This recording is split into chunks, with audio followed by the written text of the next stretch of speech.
Assalamualaikum warahmatullahi wabarakatuh. Salam Pak. Assalamualaikum warahmatullahi wabarakatuh.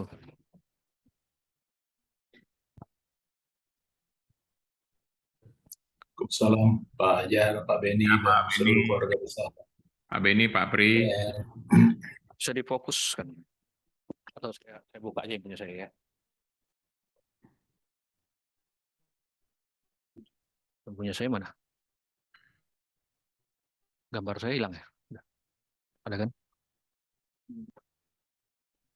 Oh, ada.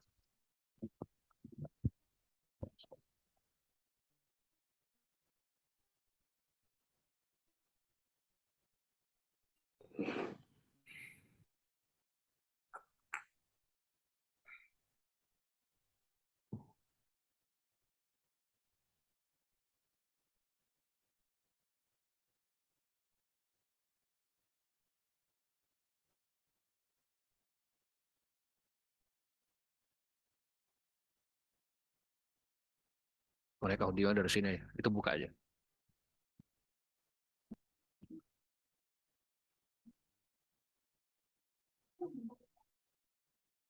Iya, nggak tahu. Izin Pak Pri, kita mulai atau nanti Pak Ajar? Siap? silakan Pak, Silakan. langsung aja. Assalamualaikum warahmatullahi wabarakatuh. Assalamualaikum warahmatullahi wabarakatuh. Ya. Alhamdulillah hari ini kita bisa bersama lagi dalam rangka pelatihan budaya mutu dan customer care berakhlak bersama Dr. Supriyantoro, spesialis paru Mars, dan Pak Insinyur Hajar Setiaji.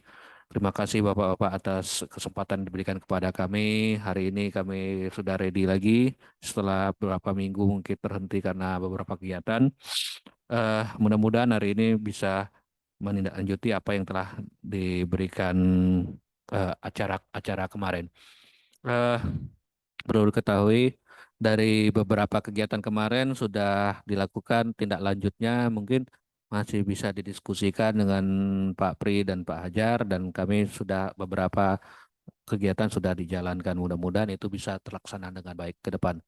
Demikian dari kami. Untuk informasi berikutnya kepada Pak Pri untuk Indonesia Healthcare Innovation Award tahun 2022. Kemarin kan 3 orang yang dari provinsi yang diajukan. Nah, kami berusaha karena dikasih kesempatan 2 minggu lagi untuk maju. Ada 4 orang lagi Pak, mau kita ajukan untuk inovasi awardnya Pak. Mudah-mudahan itu bisa ikut berkompetisi dengan peserta lain. Baik, terima kasih. Wassalamualaikum warahmatullahi wabarakatuh. Waalaikumsalam warahmatullahi wabarakatuh. Monggo Pak Pri, mau dibuka dulu Pak Pri. Baik, Assalamualaikum warahmatullahi wabarakatuh. Selamat siang, salam sejahtera untuk kita semua. Apakah suara saya jelas? Jelas Pak? Baik, yang saya hormati narasumber kita, Pak Hajar, dan juga Pak Direktur, Dr. Beni, dan seluruh sarjana yang luar biasa semangatnya. Saya lihat dari tadi sudah berkumpul nih. Moga-moga sudah ada suatu suasana dan perubahan transformasi baru yang sudah bisa diimplementasikan. Mungkin nanti sebelum Pak Hajar melanjutkan, mungkin diberi kesempatan Pak Hajar mereka mungkin menyampaikan progresnya, apa yang sudah mereka lakukan. Yeah. Setelah itu dari Pak Hajar, dan mungkin setelah itu kita bisa juga diskusi untuk hal-hal yang terkait implementasi teknis. Saya pikir itu mengantar dari saya untuk tidak memperpanjang. Untuk lebih lanjut silakan langsung dimulai Pak Hajar. Terima kasih. Wassalamualaikum warahmatullahi wabarakatuh. Waalaikumsalam warahmatullahi wabarakatuh. Terima kasih Pak Supriyantoro. Terima kasih Pak Beni Khairuddin selaku Direktur dari RSUD Tenggurapian Siak, dan juga seluruh teman-teman yang hadir di sini. Saya lihat meski ini adalah para change champion, change agent yang sempat kemarin ditunjuk ya, tinggal provennya, jadi tinggal pembuktiannya nanti. Beberapa saat yang lalu saya sudah diskusi dengan tim change champion oleh Bu Dr. Hauli sendiri, waktu itu kita diskusi dan tim ya untuk memfinalisasi kesepakatan-kesepakatan. Jadi sebetulnya hari ini sebetulnya tidak banyak yang berubah, tetapi mendeklar bahwa inilah yang mau kita pakai, kira-kira begitu. Nah, nanti turunan-turunannya akan kita buat setelah ini. Oke, tapi sebelum saya lanjut kepada materi saya, mungkin ada yang mau disampaikan oleh Bu Dr. Hauli mungkin, atau yang mewakili Champion, silakan. Mungkin menyangkut hal-hal apa di luar aktivitas kemarin yang sudah dilakukan atau dikembangkan. Ada Bu Dokter? Bismillahirrahmanirrahim. Assalamualaikum warahmatullahi wabarakatuh. Waalaikumsalam warahmatullahi wabarakatuh. Alhamdulillah berdasarkan pertemuan kita yang hari Minggu yang lalu itu Pak Hajar, kami langsung bergerak. Saya sangat mengapresiasi teman-teman yang di tim Change Campaign, mereka langsung respon, langsung bergerak. Jadi kami sudah mempersiapkan beberapa form ya sesuai dengan poin berakhlak, ada 14 form. 14 form, betul. Yang 14 form itu sudah 80% Pak, tinggal di besok kami rencana mau memfinalkan di sesama kami bagaimana form itu akan lahir, mungkin dalam bentuk Google Form. Betul, betul. Dalam bentuk Google Form, nanti kami coba setelah Google Form-nya selesai, kami akan coba mengisinya gitu ya. Mungkin kami ada beberapa sampel gitu untuk mengisi, apakah ada kesalahan persepsi dari form yang kami buatkan, nanti akan kami evaluasi kembali. Dan saya merasa memang dalam proses kami melakukan pembuatan form itu core value berakhlak itu sudah tanpa sadar kami sudah melaksanakannya. Mudah-mudahan itu makin terinternalisasi kepada diri kami sehingga semakin berakhlak gitu Pak. Itu saja. Terima kasih. Terima kasih Bu Dr. Hauli. Ya, saya senang sekali dengar cerita ini bahwasanya semangat teman-teman sangat terbaca tadi, betul yang disampaikan Pak Pri, dan juga terfollow up dengan cepat. Ya, jadi ini kunci Pak, kunci saya rasa kepemimpinan Pak Beni Khairuddin akan membawa warna memang betul-betul kepada teman-teman dan didukung sama teman-teman yang punya spirit luar biasa. Izin saya sharing ya Pak Beni, Pak Pri, dan semua teman-teman. Saya cuma mau menekankan materi yang pernah kita sharingkan, tapi mungkin dengan penekanan apa sih yang memang disepakati kemarin gitu. Sebetulnya lebih ke sana. Terus kemudian yang kedua juga hal-hal apa yang perlu di follow up, kira-kira begitu. Jadi sebetulnya tidak ada yang sangat spesial atau baru, tetapi lebih kepada hasil diskusi kita kemarin. Ya, baik. Ini merupakan pembekalan yang sesi ketiga. Kalau kemarin kan pembimbingan. Kemarin itu sempat pembekalan ya, waktu yang the amazing manpower itu. Nah sekarang ini adalah kembali ke bimbingan. Kemudian kita akan sampaikan di sini bahwasanya kita sama-sama tahu ada tahapan-tahapan yang sudah sepakat kita lalui. Dan yang paling penting yang merah kemarin, yang kita diskusi kemarin itu di situ. Penetapan contoh perilaku dan bobot, penetapan dan pelaksanaan survei masyarakat, nanti kita juga harus buat, nanti saya akan show-kan contohnya di belakang, dan penguatan untuk program agen perubahan dan change agent. Jadi kesepakatan ini yang harus disepakati, dan waktu kita kemarin diskusi, ya sedikit banyak ini kita sepakati dulu. Dan hari ini kita declare sebagai program kita bersama di RSUD Tengku Raffiansyah. Nah, Bapak Ibu sekalian, kita sepakat bahwasanya mencoba mereview apa yang kita lakukan, semoga nanti di bulan ke-6 bisa kita lihat lagi dampaknya seperti apa. Karena memang sebetulnya kalau sama dengan bulan ketiga ini kayaknya setup-nya akan berjalan, dan bisa saja lebih cepat dari ini. Ya, pengalaman saya waktu saya menjalankan program ini, ternyata ada yang sudah 4 bulan pun sudah bisa dievaluasi, kira-kira gitu. Jadi tergantung banget daripada implementasi masing-masing institusi. Nah, yang perlu saya sampaikan lagi adalah sedikit refresh, mungkin sudah sangat hafal ya. Jadi inilah adalah berakhlak, ya, selalu berpelayanan, akuntabel, kompeten, harmonis, loyal, adaptif, dan kolaboratif. Ya, sengaja yang ada tulisan merah-merahnya itu setiap kalimat afirmasinya itu dikasih merah-merah supaya tahu penekanannya. Ya, orientasi pelayanan ya pelayanan prima, akuntabel bertanggung jawab, kompeten terus belajar. Jadi konteksnya terus belajar, kapabilitasnya naik. Harmonis, peduli, menghargai, ya loyal itu mengutamakan kepentingan bangsa dan negara, adaptif, terus inovasi menghadapi perubahan. Tadi saya dengar Pak Beni punya usulan-usulan inovasi diikutkan award ini, itu bukti ya, sebetulnya bagian daripada adaptif, kolaboratif, membangun kerjasama, kira-kira begitu. Nah ini adalah merupakan, ya kita refresh lagi ya, merupakan bagian-bagian yang perilaku kunci. Kalau tadi itu adalah kalimat afirmasi, Ini adalah perilaku kunci. Perilaku kunci yang menandai bahwasannya kalau kita sudah mempunyai perilaku kunci ini, berarti sebetulnya spirit berakhlak sudah ada dalam sanubari kita. Kira-kira gitu. Tapi sekali lagi, perilaku kunci ini nggak cukup nih, karena kita harus punya perilaku yang akan diukur. Karena kata-kata di sini belum menunjukkan perilaku yang akan diukur. Misalnya kompeten nomor 1, meningkatkan kompetensi diri untuk menjawab tantangan yang selalu berubah. Apa nih bentuknya? Kan kira-kira gitu. Oleh karena itu, kita kemarin sepakat membuat contoh-contoh perilaku yang kita bobot. Kira-kira gitu. Nah, makanya kita kemarin sepakat kan, oke, berorientasi pelayanan kita buat 2 contoh, akuntabel kita buat 2 contoh, kompeten kita buat 2 contoh, harmonis kita buat 2 contoh, dan seterusnya. Dan kita sepakati juga bobot-bobot yang akan dikejar.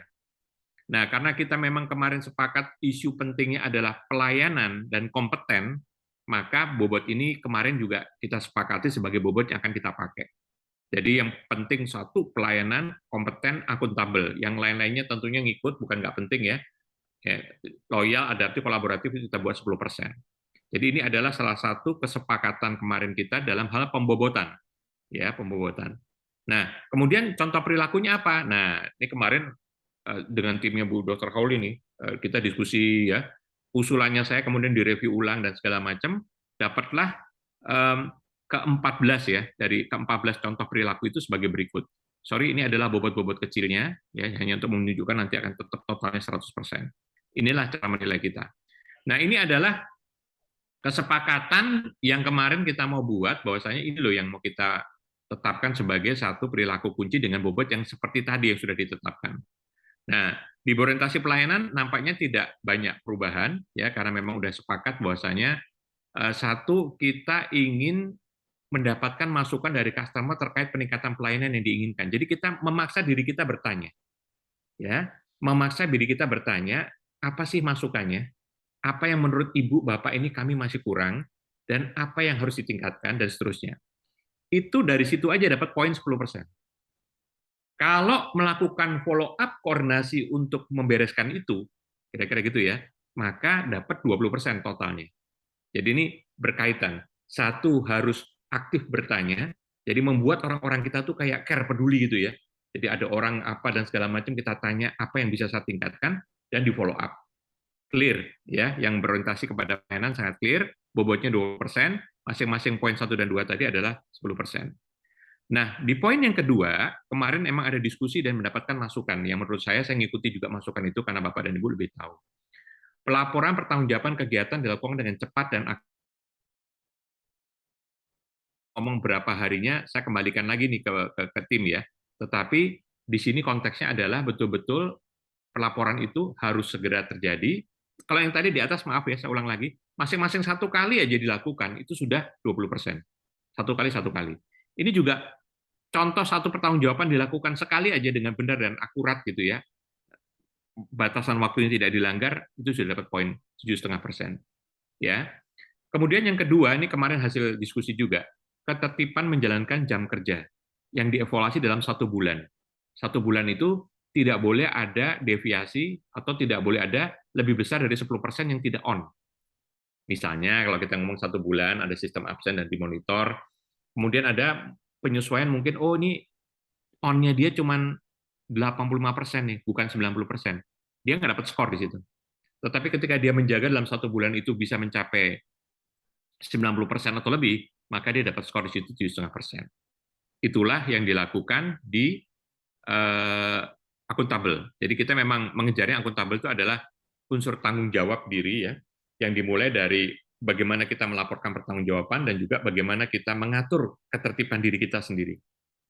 Saya percaya saya ini termasuk orang, Bapak Ibu, saya termasuk orang itu yang belajar lama dengan TNI. Ya, ini Pak Pri kan TNI. Jadi saya dulu tuh sering banget ngisi TNI dan belajar banyak dengan TNI. Memulai sesuatu yang baik itu ternyata dimulai dari disiplin duluan. Dan disiplin yang paling mudah adalah disiplin waktu, yang gampang sekali ngukurnya. Saya kebetulan sekarang baru saja pindah ke PT Wijaya Karya, dari sebelumnya saya di Waskita Karya, Pak, ini yang menyebabkan kemarin sempat missing juga secara schedule. Itu saya selalu memulainya dari schedule waktu. Jam kerjanya dari jam berapa ke jam berapa. Oh, flexi time, Pak, dari jam 8 setengah 9. Total kerjanya jam 8 jam. Oke, saya lihat datanya. Apa prakteknya? Pasti mulai banyak penyimpangan-penyimpangan. Saya start dari situ dulu. Begitu start dari situ, gerakan yang lain tuh gampang. Gerakan seragam gampang, gerakan janji komitmen tuh gampang dan segala macam. Karena apa? Budaya tertib itu memang paling awal tuh dari waktu duluan. Paling mudah lah mulainya. Yaitu kenapa kita sepakat kemarin ini kita tampilkan. Sekarang di kompeten. Ya, tadi masing-masing bobotnya 7,5 ya. Sekarang di kompeten. Kemarin kita sepakat tidak ada yang dirubah. Nanti mungkin saya tekankan ulang aja. Jadi teman-teman sekalian, Bapak Ibu sekalian, dengan mempelajari satu ilmu pendukung saja, satu kali aja, ilmu pendukung, pekerjaan yang digunakan dalam pekerjaannya, satu kali saja, belajar nih, dan ada buktinya Bapak belajar ilmu baru tersebut, maka sudah dapat 10%. Tapi sekali lagi ini ilmunya ilmu pendukung ya, bukan ilmu yang di luar ilmunya yang dibutuhkan, tapi ilmu pendukung kita dalam bekerja. Ya, Pak, ini rasanya saya sudah punya ilmu banyak, nanti dulu. Ilmu-ilmu pendukung itu tidak ilmu yang sifatnya hard kompetensi semua. Contoh, kita belajar ilmu tentang hipnoterapis misalnya. Itu kelihatannya kan kayak nggak ada hubungan sama kedokteran. Ada. Dunia medis ada. Karena memang ini adalah bagaimana berkomunikasi dengan pasien. Misalnya begitu ya misalnya. Jadi pendukung itu tidak selalu terkait dengan hard kompetensi saja, tapi juga dengan soft kompetensi, teknik komunikasi, ya kan, cara kita coaching dan mentoring itu hal-hal yang bisa mendukung juga. Jadi selama ada hubungannya nanti dengan peningkatan kinerja, kita masukkan di sini. Cukup satu kali, 10%. Pak, kemudian kami ingin saya ngajarkan ini kepada teman-teman. Ingat, mengajar itu level yang paling tinggi sebetulnya dalam pembelajaran. Paling rendahnya kita mendengarkan, ya, tengah-tengahnya kita melakukan, jadi paham gitu ya. Dan yang paling tinggi berani mengajarkan. Nah, kalau udah mengajarkan tuh ilmu kita tuh kalau nggak lengkap nggak berani kita ngajar. Kira-kira begitu. Ya, saya berani ngajar di mana-mana, harus yakin dulu ilmu saya lengkap, kira-kira begitu. Nah, ini dapat 10% lagi. Jadi sebetulnya kita mendorong orang-orang, teman-teman ini, kalau mau dapat tinggi, kamu belajar hal baru, ya, kemudian ajarin teman-temanmu lingkungannya. Nah, kira-kira begitu. Ya, ini adalah isu untuk kompeten. Ini saya agak terangkan ulang biar nanti kita sepakat ya, karena ini kan direkam. Kemudian yang berikutnya di harmonis. Ini ada diskusi juga yang saya biru-biruin kemarin sempat jadi diskusi. Kemudian akhirnya disepakati inilah yang dipakai ya. Jadi mendapatkan harmonis ini kemarin sepakat akhirnya mendapatkan masukan dari rekan kerja terkait perbaikan budaya kerja dan melakukan perbaikan diri atas masukan tersebut. Jadi langsung harus ada perbaikan. Kalau enggak dapat 7,5%. Misalnya minta masukan, Pak, maaf ya, Bapak itu kalau kerja nggak teliti, misalnya gitu. Oh gitu ya. Terus tidak melakukan apapun, ya nggak dapat 7,5%. Tapi kalau minta masukan, oke, Bapak ini kerja nggak teliti. Baik, kalau gitu saya akan coba rubah budaya ini. Ya, ada satu kondisi di mana nanti dia akan lakukan checking, dan dikonsultasikan, dan hasilnya berbeda, di close, maka itulah 7,5%. Jadi, minta masukan saja itu nggak gampang, karena ini adalah rekan kerja loh, bukan pimpinan. Kalau pada pimpinan kan kita biasa ya, ini tolong ini jalan. Begitu kita minta tolong rekan kerja minta masukan kepada kita, itu bukan hal mudah. Nah, apalagi kita harus merubah sesuai keinginan dia, 7,5%. Nah, kemudian yang kedua adalah kita juga care, bukan hanya ngurusi diri kita. Kita juga mau menanyakan ke teman sejawat dalam melaksanakan aktivitasnya. Ya, kalau orang di bagian operasi, mungkin sama bagian anestesi, ini perlu kita ngobrol-ngobrol nih. Apa sih kesulitannya Anda dalam mengerjakan tugas ini? Kira-kira begitu. Karena mungkin ada masukan-masukan yang orang operasi nggak ngerti, atau orang operasi nggak paham itu. Nah, tidak hanya sebatas itu, tapi juga memberikan dukungan dalam solusinya, agar teratasi. Nah, ini nanti dampaknya besar nih yang harmonis ini, terhadap kerjasama. Karena orang jadi peduli untuk saya berubah, dan untuk saya bisa bantu apa. Sekali lagi, saya perlu merubah diri saya apa, supaya nanti orang kerjasama dengan saya nyaman, dan saya perlu merubah seperti apa, membantu apa, supaya mereka bekerja lebih baik dalam tim. Ya, masing-masing 7,5%. Ya. Nah, untuk yang loyal, kita menggambarkannya kemarin menyepakatinya adalah ketertiban. Karena kita loyal, kita harus bangga, proud to be, ya, menjadi pegawai, karyawan, karyawati di RSUD Tengku Rapian, gitu ya, di Kabupaten Siak ini, berarti memang seragam adalah salah satu bukti kebanggaan kita kepada atribut kita. Ya, jadi ketertiban seragam kerja dan atribut lengkap nanti, atribut itu lengkap ya. Nanti kalau ada kita sepakati ada pin change agent, nanti kita sepakati ada pin 3S apa sih, nanti saya ceritakan di belakang dan seterusnya. Itu menunjukkan bahwasanya ini loh, yang dilakukan dan 1 bulan minimal 100%. Jadi sebetulnya Bapak Ibu sekalian, kalau nanti ini udah dijalankan, dalam bulan pertama saja itu sudah bisa kita nilai. Mungkin ada orang yang telat mulainya ya, bulan kedua, ada yang telat mulainya bulan ketiga. Artinya apa? 3 bulan sebetulnya kita bisa cut off nih, Bu Dr. Kauli. Kita bisa cut off untuk menilai sebetulnya komitmen ini udah pada jalan belum sih? Kalaupun ada yang ketinggalan, ketinggalannya di mana sih? Sehingga sebetulnya kalau ini nanti udah jalan, akhir tahun ini bisa dievaluasi. Kira-kira begitu. Ya. Nah, itu tadi loyal, sekali lagi bangga terhadap apa yang ada di institusi kita. Kita tidak pernah menjelekkan dengan cara menunjukkan kebanggaan kita. Kira-kira gitu. Kemudian yang kedua adalah mempromosikan. Jadi mempunyai budaya untuk kebaikan-kebaikan yang kita miliki di rumah sakit ini untuk kita sampaikan ke pihak eksternal.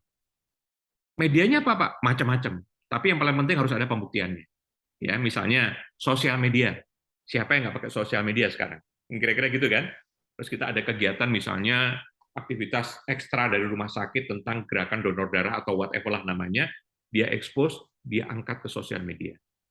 Ada satu program baru dari RSUD Siak yang RSUD Tengku Rapian yang tidak banyak dikenal orang, dia expose ke sosial media. Jadi paling enak nih sebetulnya lewat sosial media. Jadi saya dulu kalau di perusahaan-perusahaan yang saya dorong, coba angkat sosial mediamu, dorong semua berita positif tentang institusi kita. Kira-kira begitu ya.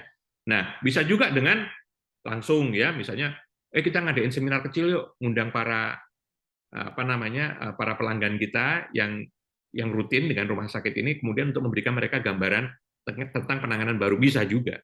Tapi harus ada buktinya ya, bukan sekedar hanya ngomong terus kemudian diaku-aku. Nah, kira-kira gitu.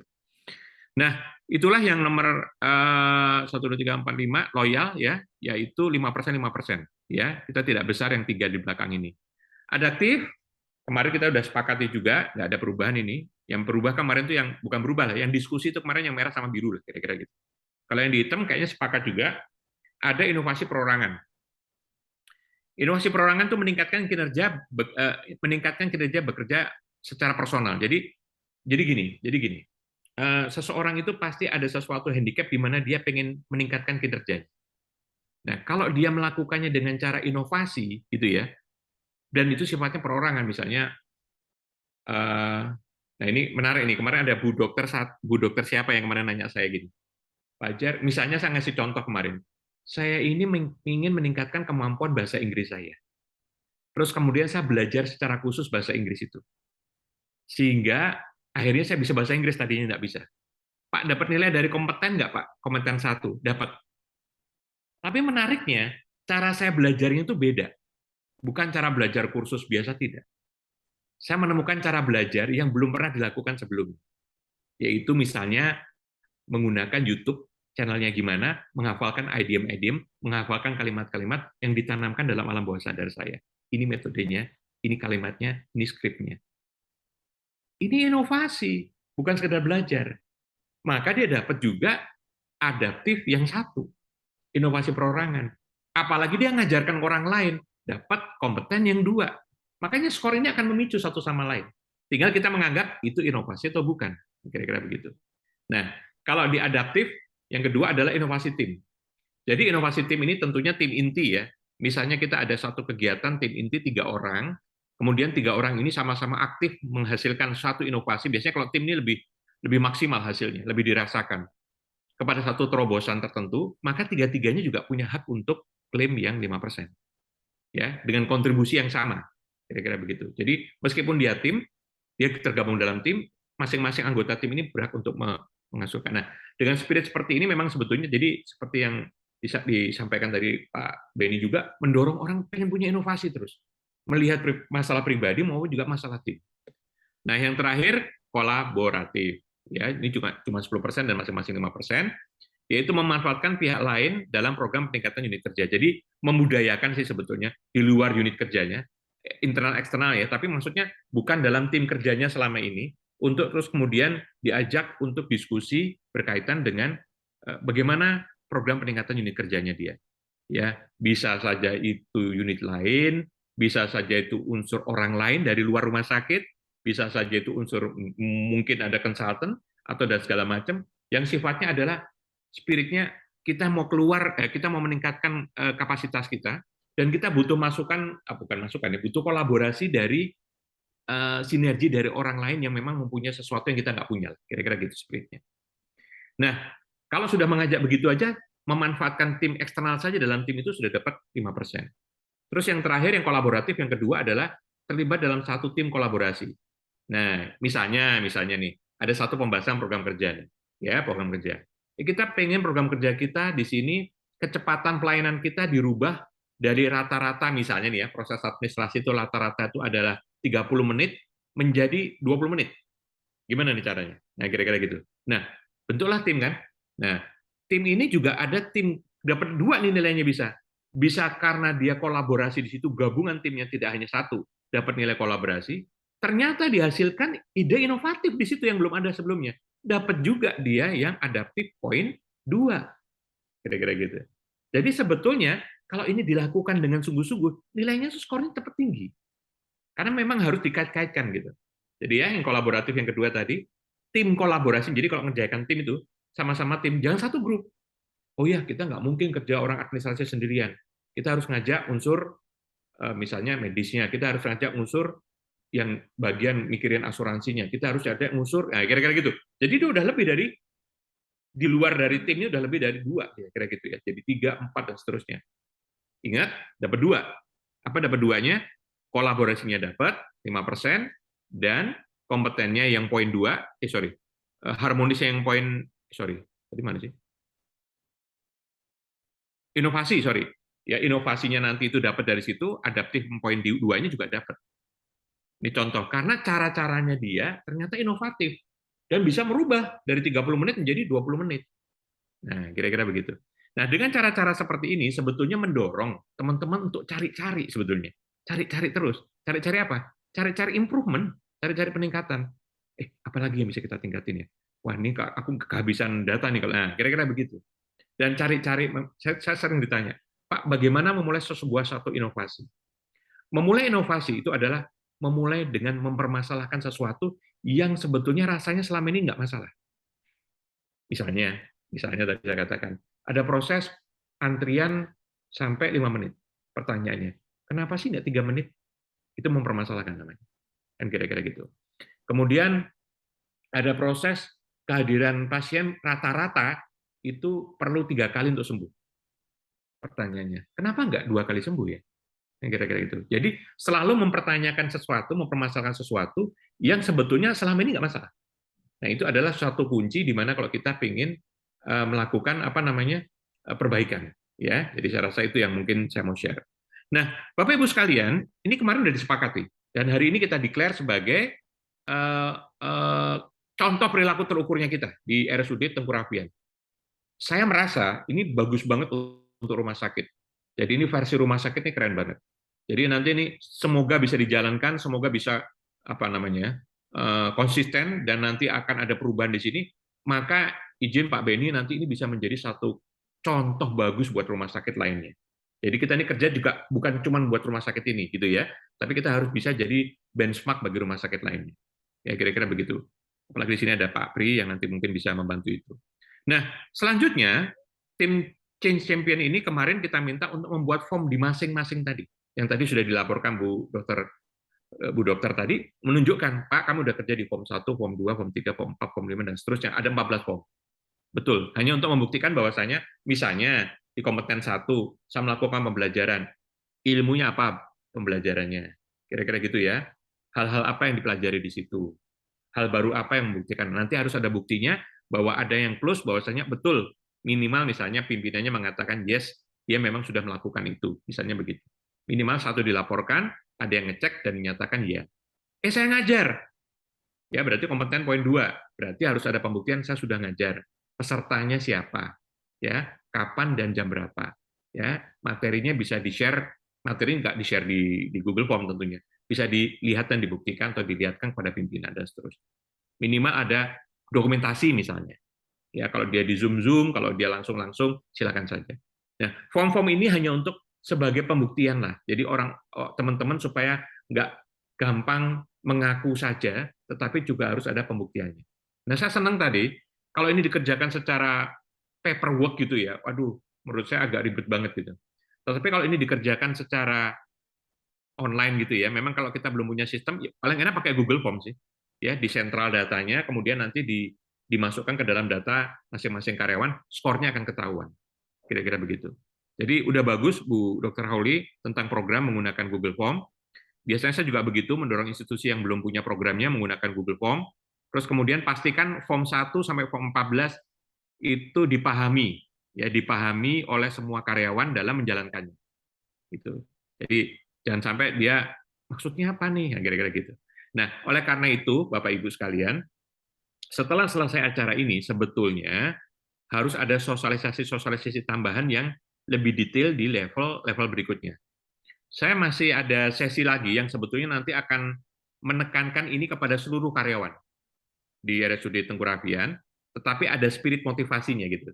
Kenapa sih kita harus belajar? Nanti ada ceritanya tuh, kayak motivasi kemarin lah, ya, supaya ada rohnya gitu.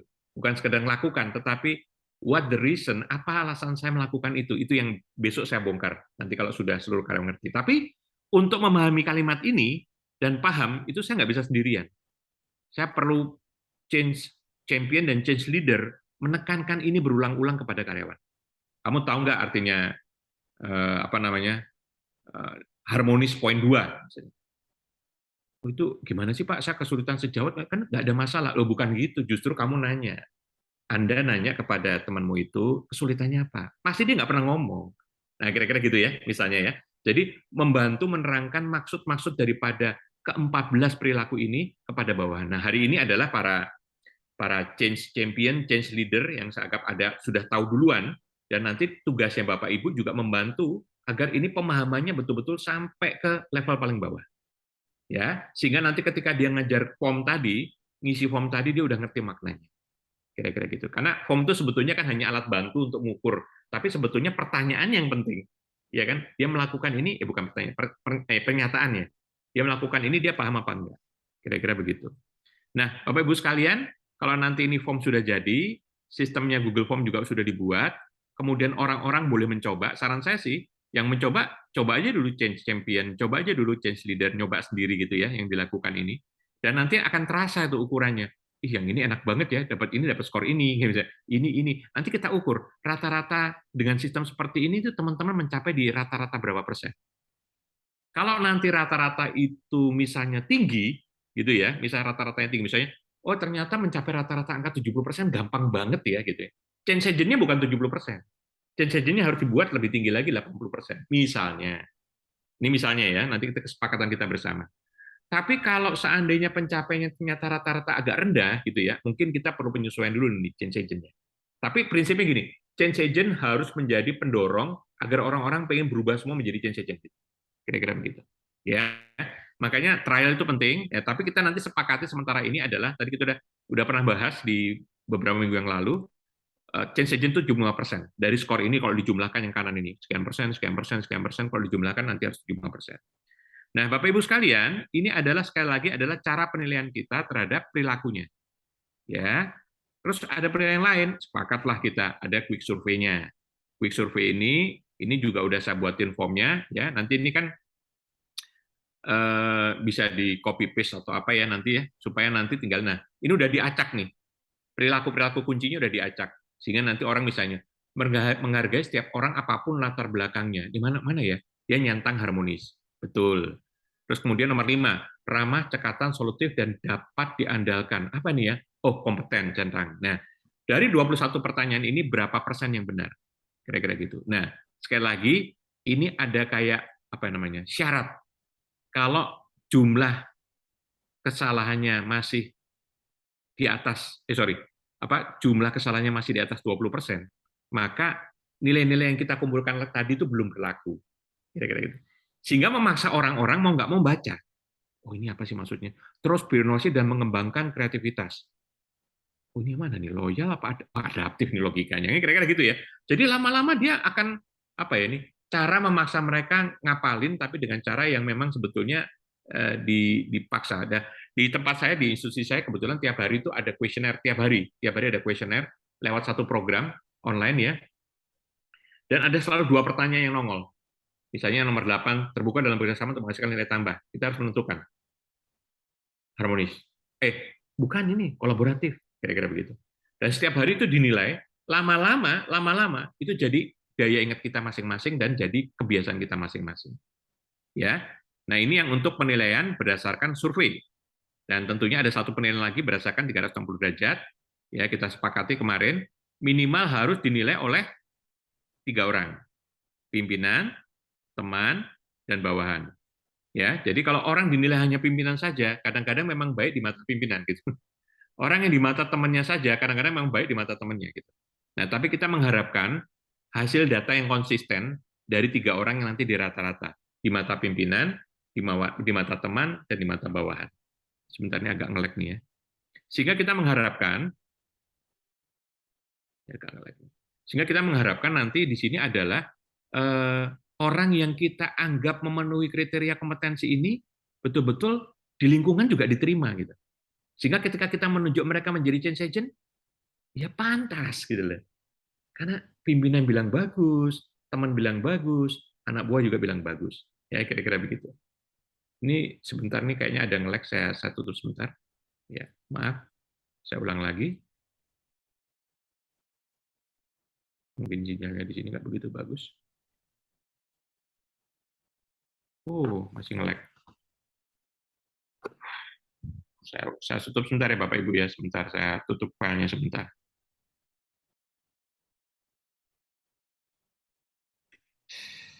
Kenapa nge-lag lama banget?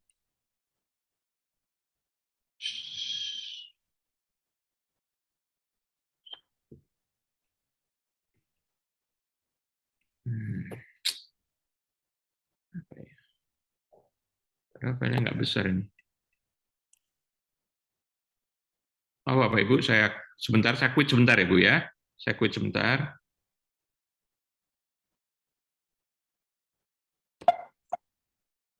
Saya quit sebentar.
Baik, saya hadir kembali. Mohon maaf. Mohon maaf Pak Beni, teman-teman semua. Sempat tadi off. Saya ulang lagi di materi yang terakhir, yaitu tentang penilaian yang 360 derajat. Ya, jadi kita sepakat bahwa, maaf suara saya kedengeran Bapak Ibu? Kedengeran Pak. Kedengeran, oke. Jadi 350 derajat, jadi adalah penilaian di mana kita menilai, kita dinilai oleh pimpinan, teman, dan bawahan, minimal 3 ya, kalau mau lebih nggak apa-apa lah, tapi nanti kan diambil rata-ratanya. Ya, mau diambil rata-ratanya, terus kemudian ini adalah cara nilai paling gampang tuh dalam kelompok 5 kotak, 5 pengelompokan. Yang paling sering gampang tuh orang membandingkan dengan rata-rata orang seperti Anda, itulah yang di kelompok rata-rata.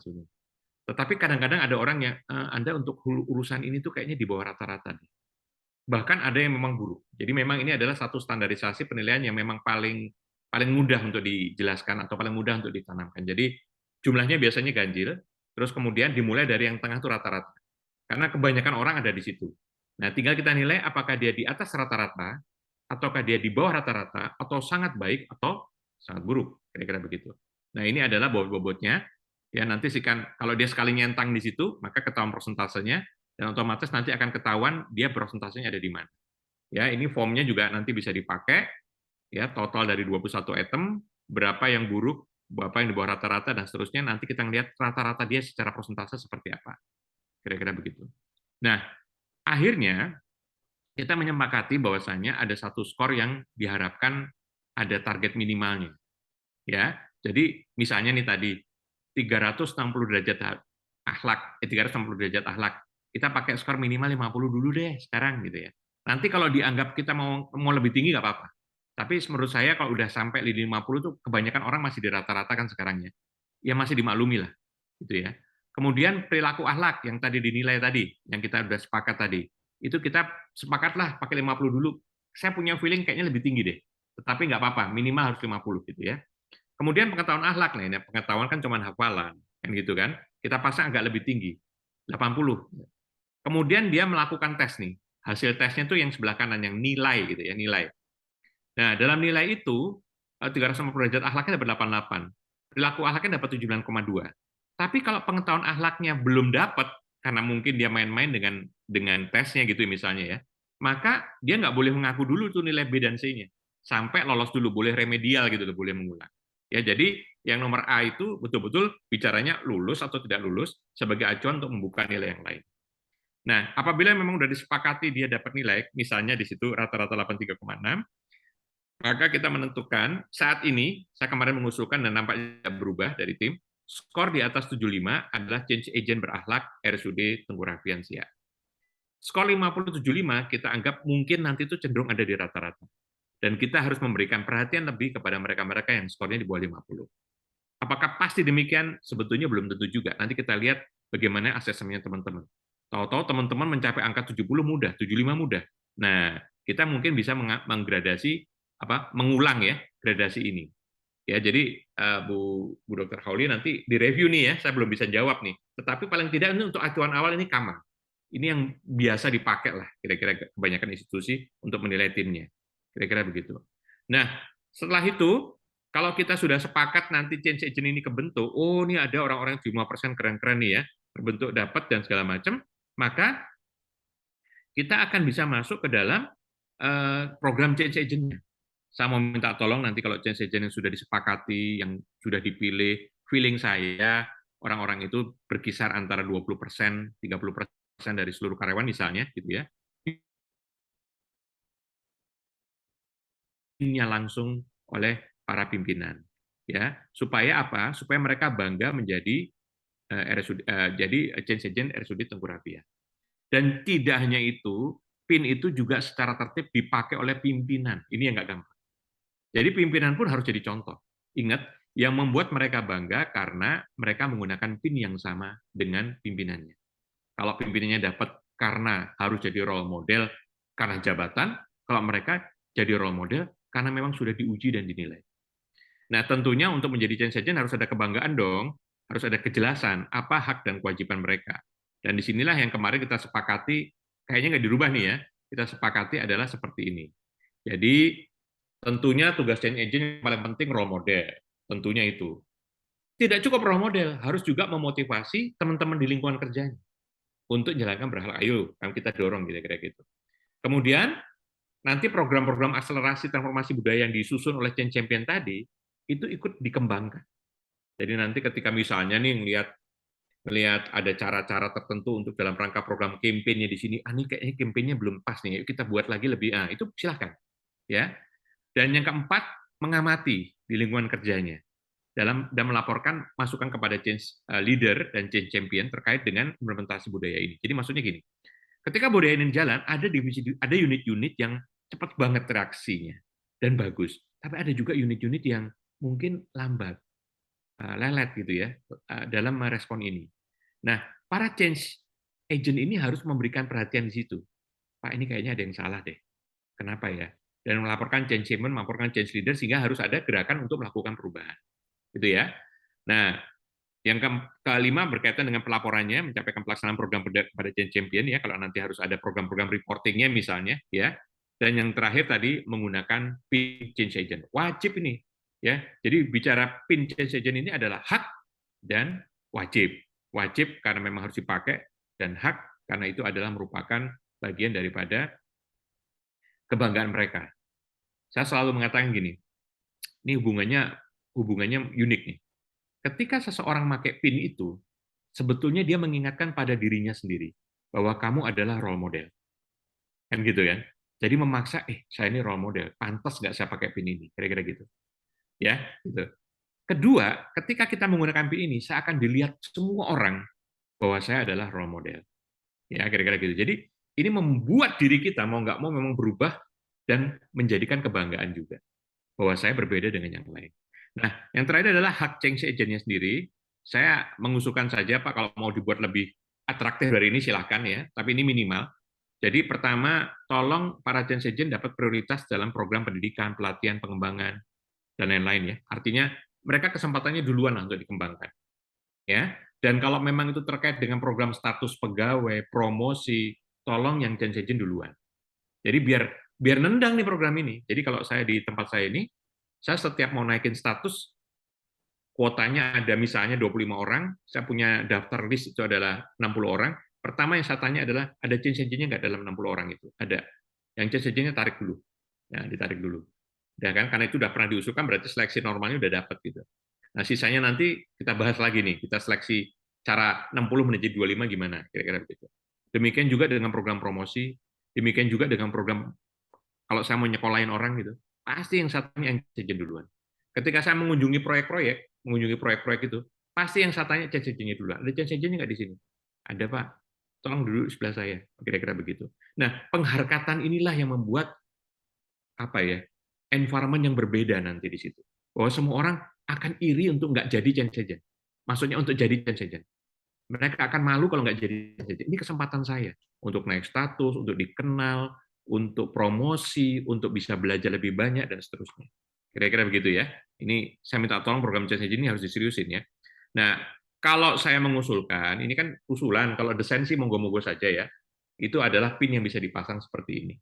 Ya boleh pakai magnet, boleh pakai peniti, boleh pakai apa, tetapi intinya pin yang terlihat jelas bahwasanya dia adalah change agent. Ya, dia ada. Nah, kalau kepala pimpinan unit jelas harus pakai, wajib ini. Makanya besok ini tantangan saya selalu begini, pimpinan unitnya tertib dulu. Kalau pimpinan unitnya nggak tertib, susah yang bawah, gitu. Tapi kalau pimpinan unit tertib, yang bawah tuh pakai dengan bangga. Ya, jadi harus bangga menjadi seorang change agent. Itu poinnya. Ya. Nah, Bapak Ibu sekalian, di sesi terakhirnya ini adalah mau menekankan ulang saja bahwasanya apapun yang kita lakukan, ujung-ujungnya itu harus berdampak kepada kinerja. Siapa yang menilai kinerja, kan kira-kira gitu ya, itu shareholder kita, maksudnya kalau di sini adalah ya Kabupaten Siaknya gitu ya, dan juga pengguna fasilitas rumah sakit ini, pasien-pasien kita, gitu kan, pelanggan-pelanggannya kita ini, gitu. Nah, makanya harus ada kinerja. Nah, ngukurnya gimana? Kemarin sudah saya usulkan ya, ngukurnya, yaitu harus ada survei yang sebaiknya diukur dengan relatif ya, relatif pelanggan-pelanggan tetap kita, bukan yang orang baru datang sekali gitu kan. Tapi kan kita udah punya kecenderungan pasien yang ada rutinitasnya tuh, kecenderungannya. Meskipun ya mungkin baru 2-3 kali, tapi dia udah ngerti gitu loh tentang rumah sakit ini. Biar nanti dia bisa ngerasakan, ini ada perubahan apa enggak ya, kira-kira begitu. Jadi kapan itu dilakukan? Kalau saya selama-lamanya gitu ya, itu di bulan pertama kita lakukan survei, dan di bulan ke-6 kita survei lagi. Pak, kalau saya pengen lebih cepat, bagus, bagus. Tetapi selama-lamanya jangan lewat 6 bulan, karena 6 bulan ini harapan kami sudah ada budaya yang berubah dan dirasakan oleh stakeholder. Dirasakan oleh orang-orang yang bekerja atau merasakan bekerja sama dengan kita. Nah, apa saja poin-poin pentingnya? Nah, karena ini menyangkut manusia, kan kita merubah budaya kerja ini menyangkut manusianya, yang merah-merah itu sebetulnya yang penting. Keramahan, kecepatan, keefektifan, kira-kira. Yang nomor 3 sebenarnya ketepatan ya, bukan kecepatan. Jadi keramahan, kecepatan, ketepatan, dan keefektifan, kira-kira gitu. Nah, kalau yang biasanya di survei rumah sakit itu ada kualitas alkes, fasilitas rumah sakit, silakan aja. Tapi kan saya kan lebih concern-nya di budaya kerja ya. Jadi yang merah-merah itu yang saya lebih tekankan. Saya juga sedikit mengusulkan saja sih, tapi bisa dipakai, bisa tidak Pak Dokter, Bu Dokter. Jadi ini adalah satu survei kepuasan pelanggan versi saya ya, yang lebih mengutamakan unsur manusianya gitu yang mau dinilai. Nah, kenapa tanggal, nama orang, dan alamat itu tidak kita perlu ketahui? Karena nanti biar kita juga bisa mendata kecenderungan-kecenderungannya. Misalnya orang yang dalam kota mungkin cenderung lebih puas, yang dalam luar kota cenderung nggak puas, misalnya gitu ya. Mereka berasal dari mana dan seterusnya. Ada baiknya itu di data juga. Karena kalau kita udah punya big data, kita jadi lebih bagus ya dalam melakukan improvement. Satu, keramahan, ya. Di sini kuncinya adalah komunikasinya sendiri lama dan pelayanannya juga lama. Kedua, kecepatan, ya, dari sisi proses administrasi maupun juga penanganan. Nah, kemudian ketiga, ketepatan. Kalau ketepatan ini sebetulnya keakurasian dalam mendiagnosa ini tantangannya dunia medis ya. Kalau ini tantangannya dunia medis, dan keakurasian dalam pengobatannya. Kalau orang disuruh milih sekali datang ke rumah sakit terus kemudian nggak sakit lagi, kan kok boleh milih begitu ya. Kemudian komitmen terhadap waktu, yaitu komitmen terhadap janji waktu yang diberikan dan komitmen terhadap penanganannya.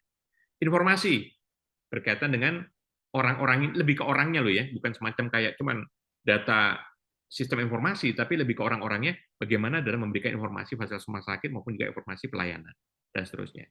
Kelompoknya mana? 5 lagi. Apakah kita tuh cenderung rata-rata? Kalau rata-rata berarti kita nggak ada bedanya sama rumah sakit lain. Apakah kita kurang? Berarti malah justru di bawah rumah sakit lain. Ataukah kita baik? Kita di atas rumah sakit lain. Ataukah kita bahkan istimewa? Belum pernah dia temui yang kayak kita. Misalnya kayak gitu ya.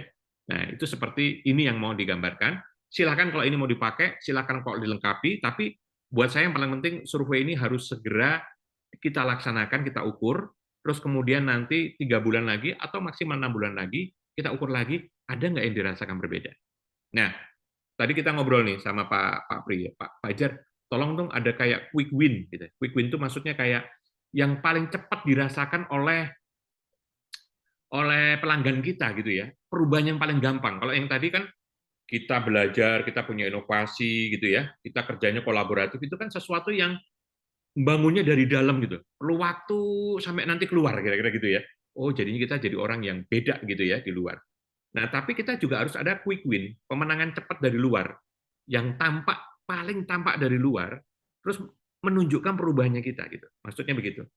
Nah, kalau kita ngelihat poin A, B, C, D, E ini, gitu ya, mana menurut Bapak Ibu yang paling gampang kita keluarkan dan orang merasakan?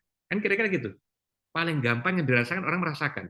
Maka saya mengusulkan, ini mengusulkan ya, silakan nanti, yaitu di poin A dan poin B. Poin A dan poin B. Jadi, di luar yang tadi kita menjalankan 14 contoh perilaku yang kita lakukan, fondasi kita melaksanakan itu semua dengan spirit keramahan dan kecepatan. Itu spiritnya. Makanya saya mengistilahkan nanti di sini, poin A dan poin B itu adalah sebetulnya cara paling mudah dilihat orang lain bahwa kita tuh berubah. Paling cepat dan paling mudah itu. Nah, apa usulan saya? 3S. 1 adalah senyum. 2 adalah sapa. Senyum saja kan belum nyapa nih, ya kan? Dan 3 adalah segerakan. Jadi kalau ada apapun juga, tidak ditunggu, segerakan dirasakan dan orang lain akan cenderung merasakan itu. Ya, senyum, sapa, dan segerakan. Ini jadi gerakan spirit dasarnya kita dalam menjalankan 14 contoh perilaku tadi. Jadi yang ini nggak usah pakai nilai. Yang ini adalah saling mengingatkan di antara kita. Jadi kalau nanti kita saling ketemu dan segala macam, ingat senyumnya di mana? Ingat sudah bersapa atau belum, terutama dengan para pelanggan kita. Dan ingat sudah kita segerakan belum urusan mereka. Ya, kalau misalnya kita ngelihat segerakan itu ada part of daripada pedulian sih sebetulnya. Ya, ada part of daripada kepedulian. Ada orang yang nunggunya lama, dia tanya, sedang nunggu apa? Apa yang bisa dibantu? Ini kan sapa kan? Oh ini ternyata oke. Kalau gitu nanti coba kita bantu lewat proses di sini lebih cepat nanti. Kalau dari sini nanti jalurnya lebih lama. Misalnya, kira-kira begitu. Nah, gerakan 3 sini yang saya usulkan sebagai gerakan di mana ini sebagai spirit kita bersama dalam menjalankan program ini. Dan ini nggak perlu ditunggu-tunggu skor-skornya gitu. Ini spirit bersama. Percayalah ketika kita sama-sama melakukan ini, dalam 1 bulan pertama saja, pasien pelanggan kita sudah merasakan hal yang berbeda. Ini kan saya belajar banyak dari Pak Pri juga waktu merubah RSUD, merubah di RSPAD. Dimulai dari keramahan dan kesenyuman. Dan itu sudah langsung dirasakan sama semua orang, beda ya, kira-kira gitu. Jadi 3S ini agak beda ya, 3S ini tambahan saja, spirit agar kita membuat rumah sakit ini quick win, terasa berbeda sejak awal dan secepat mungkin. Kira-kira itu yang bisa saya sharekan. Kalau mungkin nanti ada tanya jawab, silahkan disampaikan. Terima kasih. Wassalamualaikum warahmatullahi wabarakatuh. Waalaikumsalam warahmatullahi wabarakatuh. Eh, terima terima kasih Pak Hajar Sama-sama Pak Beni. sudah nyampaikan materi ini.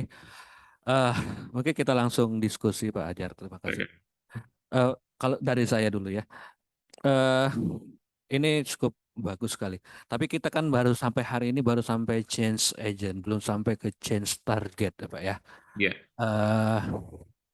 Saya punya pemikiran, apakah indikator penilaian ini bisa nggak kami pakai langsung segera untuk penilaian MVP staf pegawai setiap minggu dan setiap bulan, atau penilaian kinerja pegawai atau pegawai yang berprestasi mingguan dan bulanan, sehingga nanti di bulan November di Hari Kesehatan Nasional, dan biasa itu tiap tahun, kami itu memilih pegawai-pegawai terbaik berprestasi dan teladan, Pak. Bisa nggak Pak gunakan ini? Ya, saya kira sangat bisa, Pak. Sejak berakhlak itu dijadikan satu gerakan yang movementnya pemerintah, ini sebetulnya salah satu parameter yang kita nilai. Bukan satu-satunya, Pak ya. Pasti Bapak punya penilaian lain-lainnya ya, yang sifatnya lebih hard kompetensi gitu ya. Tapi dalam budaya kerja, ini menjadi penilai pelengkapnya. Jadi adu tinggi dari situ juga, Pak. Silakan. Bagus sekali. Mungkin justru penilaian ini yang akan kami jadikan yang utama, karena selama ini penilaiannya lebih banyak tidak terukur baik dan lebih dari pengamatan saja, Pak. Gitu. Silakan. Bagus, Pak. Bagus menurut saya. Dan nanti ini akan sangat memicu gerakan daripada budaya kerja di secara menyeluruh, Pak. Karena kan contoh-contoh terbaiknya sudah kelihatan tuh dengan budaya itu. Baik. Baik, apalagi kata Bapak kan para yang terpilih itu nanti akan jadi prioritas untuk pengembangan karir, betul sekali, dan menghargai reward lainnya. Terima kasih, Pak. Baik, teman-teman ada yang ingin bertanya, silakan. Silakan, Bu Dr. Hauli atau timnya Change Champion atau Change Leader atau siapapun. Oke, terima kasih Pak Hajar. Ini izin bertanya ataupun mengkonfirmasi Pak. Masalah sosialisasi pemahaman kepada teman-teman, masalah kita sedang berusaha menjadi berakhlak gitu ya Pak ya. Tadi ada kuis yang ingin saya tanyakan. Kalau misalnya melalui kuesioner, berarti itu kan menggunakan kertas ya Pak ya, kalau kuesioner. Nanti bisa dipindahkan ke form juga sih Bu. Kalau gitu mau ya, Pak ya. ya, pindahkan aja. Tadi kan cuma saya membantu kontennya aja, isinya. Siap.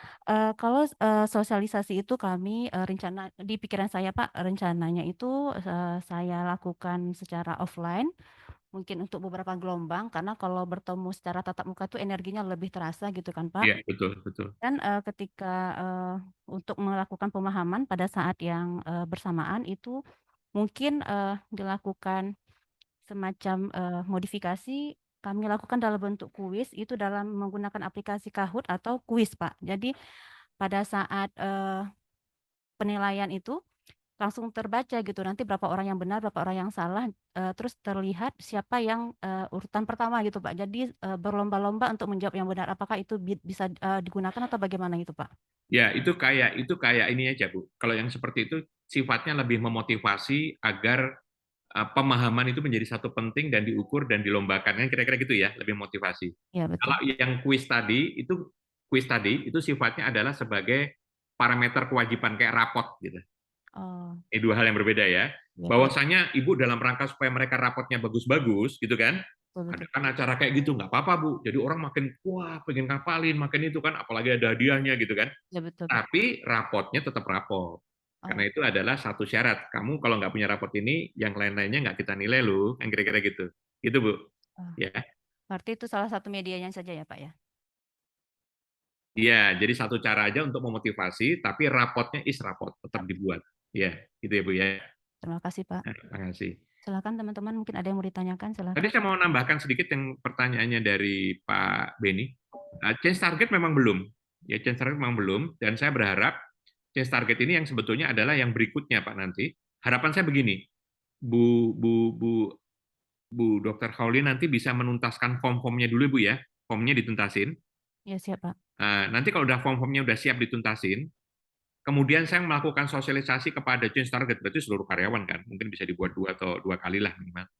Terus kemudian ketika dia sudah, terus gimana caranya kan kira-kira gitu kan.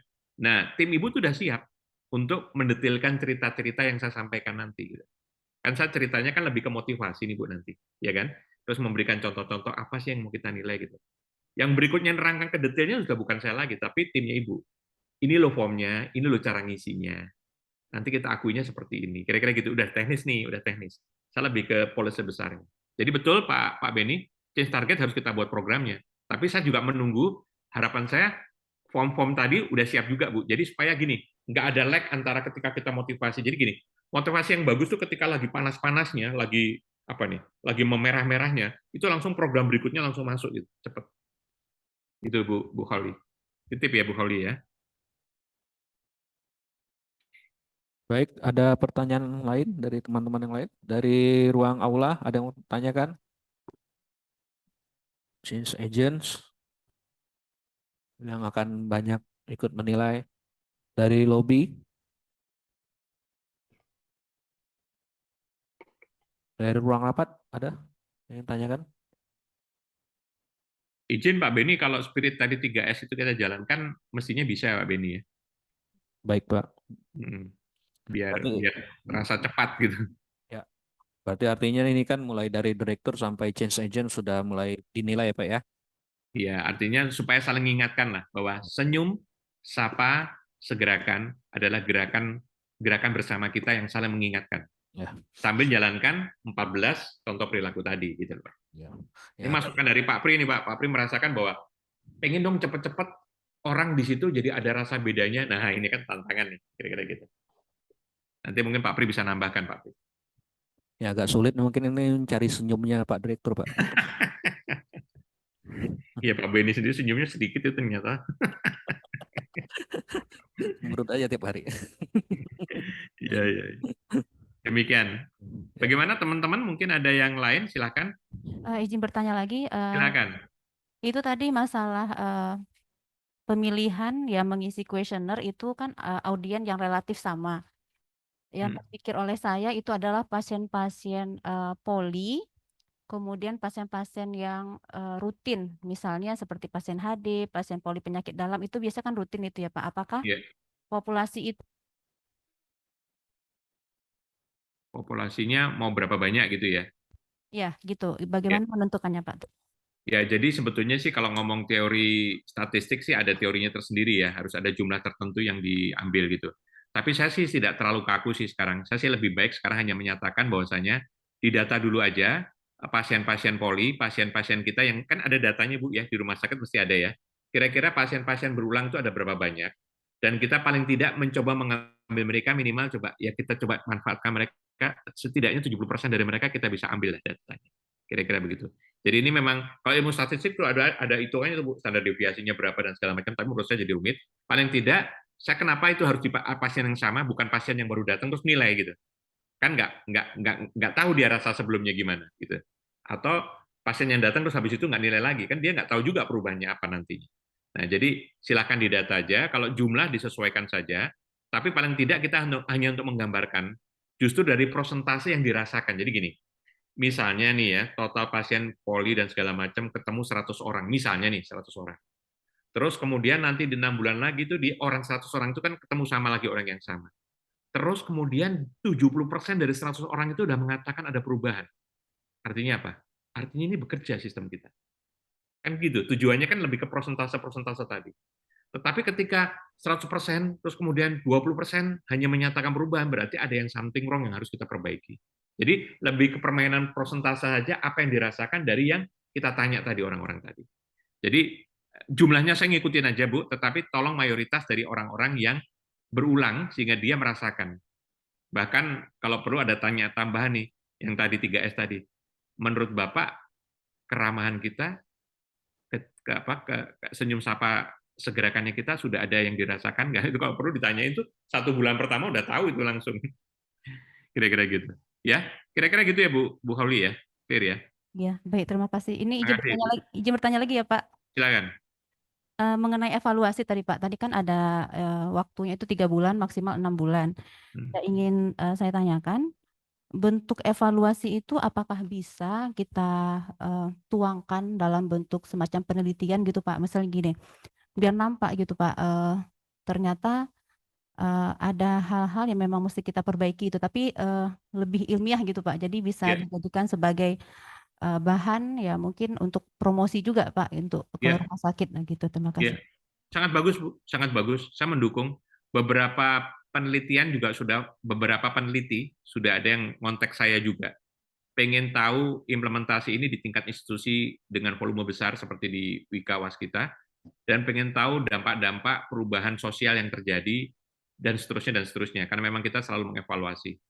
Jadi ini sebetulnya materi yang menyangkut perubahan habit manusia secara kolektif ya, dan ini merupakan satu temuan-temuan yang menurut saya sangat bagus.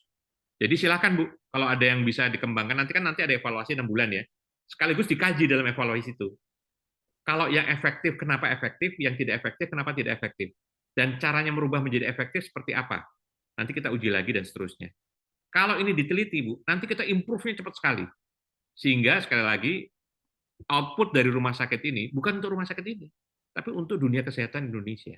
Kan ini kita lagi bekerja untuk ini, dan saya yakin kok yang di teman-teman yang di luar sana yang berakhlak itu mungkin ya, insya Allah ya, saya merasa ya, tidak ada yang sejauh ini.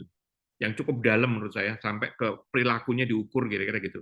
Nah, itu yang nanti kalau Ibu melakukan penelitian ke sana, insya Allah dampaknya luar biasa. Makasih Bu Hauli, saya dukung Bu Hauli. Terima kasih Pak. Cuman kita nggak boleh bilang cuman ya Pak ya, tantangan ya Pak ya. Ya, tantangan. Ya, tantangan itu memang kita di rumah sakit daerah itu adalah tenaga kerjanya sebagian itu adalah orang daerah. Yang bekerja adalah ya mungkin dari segi usia, dari segi pengetahuan dan pemahaman itu sangat-sangat mungkin belum sefrekuensi gitu ya Pak ya. Mungkin yang terpikir oleh saya itu bagaimana melakukan pendekatan kepada mereka yang dari segi usia dan dari segi masa kerja dan pengalaman itu lebih dari kita gitu. Itu bagaimana Pak? Mungkin ada tipsnya bagaimana melakukan pendekatan kepada mereka. Terima kasih. Ya, jadi kunci semuanya itu adalah komunikasi, Bu. Komunikasi. Tentunya kita berkomunikasi dengan level dan motivasi. Kita harus membaca motivasi yang di tinggi, tengah, dan bawah itu juga berbeda. Nah, motivasi itu dasar orang mau bergerak melakukan sesuatu. Ketika saya bicara dengan Ibu, dengan staf Ibu, dengan yang paling bawah, itu motivasinya lain-lain. Ibu bisa bicara tentang satu promosi, bisa tentang. Tapi kalau yang di bawah mungkin bicaranya tentang ini kayak hukum Maslow aja. Hukum Maslow bicara tentang kesejahteraan, kan gitu ya. Bicara tentang kepastian dan seterusnya. Nah, kita harus memahami motivasi orang untuk melakukan ini apa ya, mengapa dia mau melakukan ini. Itu penting sekali. Nah, tentunya ada gradasinya tadi. Nah, kalau kita sudah tahu motivasi dari tiap-tiap orang yang kita kelompokkan berbeda tadi, baru kita masuk ke komunikasinya. Cara ngomong kita gimana kepada mereka, sehingga mereka memahami ini lebih baik. Ini menariknya. Ini dunia apa ya? Kalau saya terus terang, karena memang pemain di dunia motivasi, selalu saya memainkan dua hal itu. Ketika saya punya audiens ibu-ibu gitu ya, terus alasan apa ibu-ibu ini mau berubah, itu saya baca dulu. Saya cari background-nya dulu, karena ibu-ibu sama bapak-bapak beda itu anunya motivasi mau berubahnya. Ya, setelah saya lihat, oh ibu-ibu tuh kalau udah ngomong disentuh tentang bagaimana nanti anaknya jadi, itu luar biasa. Mau berubahnya luar biasa. Misalnya contoh gitu ya. Nah kalau bapak-bapak cerita yang lain lagi tuh, bapak-bapak kebanyakan cerita tentang sukses story yang dia mau buatnya. Jadi kalau saya ngomong success story pada ibu-ibu, dan saya ngomong tentang bagaimana anak-anak kita nanti kepada bapak-bapak, ya spiritnya jadi lain kan, kira-kira gitu. Jadi pelajari siapa audiens kita, cari titik-titik motivasi yang dia kejar, meskipun tidak harus tiap orang, tapi pengelompokan saja. Setelah tahu titik-titik motivasi itu, baru kita komunikasikan program ini kepada mereka, dan alasan apa mereka akan dapat diuntungkan di sana. Alasan apa mereka dapat diuntungkan di sana. Paham ya Bu ya? Ini nggak gampang nih bicara tentang motivasi. Saya punya share ya, ini menarik sekali. Mungkin bermanfaat buat ruangan ini. Orang tidak akan tergerak melakukan sesuatu kalau dia tidak melihat apa manfaatnya buat saya. Sepakat Bu Hauli? Orang tidak akan tergerak melakukan sesuatu kalau dia tidak melihat manfaatnya buat saya. Betul sih. Sepakat ya? Nah, Contoh nih Bu, contoh. Teman saya itu tidak pernah nyumbang darah, donor darah, dan dia paling takut sama jarum, gitu kan? Terus saya ngomong sama dia supaya dia mau nyumbang darah, karena saya tahu dia perlu perlu sehat lah, kira-kira begitu. Dia punya kepedulian lah sama lingkungan yang butuh darah. Kebetulan waktu itu saya masih ingat ada rumah sakit yang beberapa pada saat lagi tinggi-tingginya pandemi itu butuh darah banyak. Saya ngomong apa sama dia? Ngomongnya begini, Mas, tolong nyumbang darah tuh. Rumah sakit di sebelah kantor kita ini, kekurangan darahnya gila-gilaan nih. Minus banyak. Tolong deh nyumbang darah. Kira-kira gitu. Kira-kira dia mau nyumbang darah nggak? No way. Ya, yang kurang dia, yang susah dia. Kenapa gue jadi ikut susah? Gue paling takut disuntik, kira-kira begitu. Saya merubah mindset-nya menjadi sesuatu yang dia perlukan. Terus saya cerita begini, Mas, Anda tahu nggak teman saya namanya, ini beneran nih Bu, Pak Nulistyo. Pak Nulistyo itu setengahnya makannya agak nggak ada kontrolnya itu, bebas-bebas aja tuh, makan babat makan ini makan itu. Tapi saya surprise setiap 3 bulan sekali tes darah sama saya, hasil darah saya tidak sebaik dia gitu. Padahal saya makannya tertib, olahraganya tertib gitu ya. Dia sih rata-rata lah kira-kira gitu.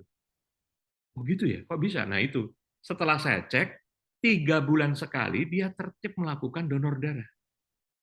Ketika kita melakukan donor darah, darah kita itu dibuang keluar, sumsum tulang belakang menghasilkan darah baru. Dan volumenya tidak akan nambah, ya segitu-segitu aja. Kebayang dengan sumur yang nggak pernah dipakai airnya, dia airnya segitu aja. Dan makin lama makin buruk. Tetapi ketika dia dialirkan, datanglah aliran baru. Sehingga kalau saya lihatnya, nyumbang darah itu, donor darah itu bukan masalah kita mau nyumbang ke orang lain. Kita pengen sehat dengan cara yang murah. Kalau enggak, nanti Anda harus cek kolesterol, Anda tinggi harus ke dokter jantung, Anda tinggi harus ke dokter, dan lain-lain. Tapi mau sembuh apa enggak, mau sehat apa enggak, itu urusan Anda, bukan urusan saya. Terus saya tinggal pergi. Habis itu apa, Bu? Mikir sendiri dia. Iya ya, apa yang aku nggak nyumbang? Dan teman saya itu akhirnya nyumbang darah. Paham ya, Bu, ya, cerita itu ya? Nah, contoh lagi, ini biar semangat nih teman-teman nih, ada motivasinya sedikit. Teman saya punya mobil bagus, tapi ngisinya bensin masih pakai Pertalite lah. Paham ya? Pemerintah itu kan nangis, orang-orang yang kaya-kaya malah pakai bensin bersubsidi, yang kira-kira gitu ya. Terus kita ngasih tahu mereka, jangan pakai bensin bersubsidi dong, kasihan pemerintah, uangnya habis nih untuk ngurusin kamu yang punya mobil bagus. Mau berubah dia? Mau berubah? Tidak berubah. Emangnya gue siapa yang mikirin gue punya uang, gue perlu dong ngirit dan segala macam. Pakai bahasa yang kepentingannya mereka. Kepentingan mereka apa? Kepentingan mereka begini bunyinya. Mas, kendaraanmu tuh angkatan tahun 2020, 2015 ke atas nih, 2020 ke atas. Itu mesinnya, kalau nggak diisi Pertamax, itu tinggal nunggu waktu 5 tahun, nanti problem. Karena titik ledaknya si busi itu beda level dengan titik ledaknya kalau mesinnya mobil-mobil lama. Silakan aja diisi Pertalite, 5 tahun lagi mobilmu tuh banyak masalahnya. Dan setelah itu Anda akan jual lagi nanti sulit. Setelah itu apa yang terjadi? Dia setiap ke pom bensin dia ngisi Pertamax karena dia tahu gila apa gue mau bunuh diri apa mau. Paham ya Bu ya? Kalau kita komunikasi sama orang, apa alasan orang itu mau berubah itu penting. Meskipun saya nggak mengatakan harus satu-satu, kamu apa, kamu digradasi aja. Di level ini seperti apa, di level ini seperti apa, dan di level ini seperti apa. Nah, nanti kalau udah tahu, itu yang kita dorong jadi dasar motivasi dia mau bergerak untuk berubah. Tentunya dengan teknik komunikasi yang baik. Clear ya? Ini Bu Hauli nanya, langsung ada materi motivasi tersendiri nih. Karena kebetulan Pak saya diamanahkan juga sebagai manajer pelayanan pasien, jadi saya tertantang gitu Pak, bagaimana membuat pasien itu ataupun keluarga pasien itu berdaya mengambil keputusan ketika kita berikan pilihan asuhan gitu Pak. Jadi tertantang bagaimana ya bisa memotivasi orang biar sehat mau berobat gitu tanpa ada kendala-kendala. Ya kendala pasti ada, tapi pasti ada solusinya. Ya penting mau disampaikan gitu Pak.